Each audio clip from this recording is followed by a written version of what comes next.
नेपाल के प्रधानमंत्री ने इस्तीफा दे दिया है। नेपाल में इस समय जो हालात बन रहे हैं उसके बारे में आपने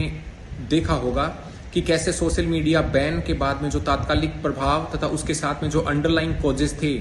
उन्होंने एक बड़ा रूप लेते हुए इस समय काठमांडू की सड़कों पर जो जेएनजी के द्वारा जो प्रोटेस्ट किए जा रहे हैं उसमें वहां के होम मिनिस्टर ने कल रिजाइन किया था और अब जो है केपी शर्मा ओली साहब ने खुद ही रिजाइन कर दिया है। यह जो आगजनी है उनके खुद के जो प्राइवेट निवास है वहां पर भी हुई थी। इस समय जब नेपाल में केपी शर्मा ओली साहब यहाँ के प्रधानमंत्री ने जब रेजिग्नेशन दे दिया है तो अब उससे आगे क्या हो सकता है, यानी वहां के जो राष्ट्रपति हैं किसी अन्य नेता को वहां पर इंटरिम गवर्नमेंट बनाने के लिए आमंत्रित कर सकते हैं। दूसरा हो सकता है आर्मी जो है वहां के जो भी प्रशासन है उसको अपने अंडर में ले लें, जिस हिसाब से आर्मी वहां के लोगों से इस समय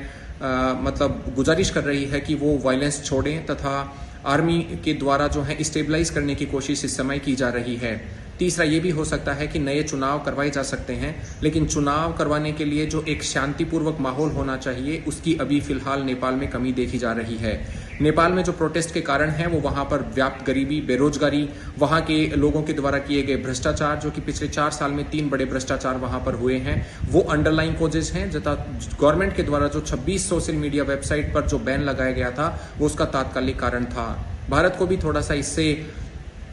अछूता नहीं रहेगा, क्योंकि कई जगह जो है भारत की जो बॉर्डर स्पेशली बिहार में मिलती है, बिहार में भी अब चुनाव होने वाले हैं, इसलिए नेपाल का स्थायित्व में आना बहुत जरूरी है, क्योंकि कई सारे ऐसे एलिमेंट जो कि रॉग एलिमेंट हो सकते हैं चुनाव की व्यवस्था को यहाँ पर प्रभावित कर सकते हैं। तथा लॉ एंड ऑर्डर अगर नेपाल में वीक होता है तो उसका भारत के बॉर्डर स्टेट्स में भी फर्क पड़ सकता है। आपको पता होना चाहिए कि भारत और नेपाल में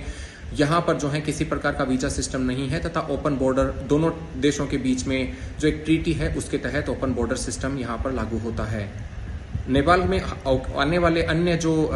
मतलब बातें होंगी उसके बारे में हम आपसे अपडेट्स शेयर करते रहेंगे। Thank you.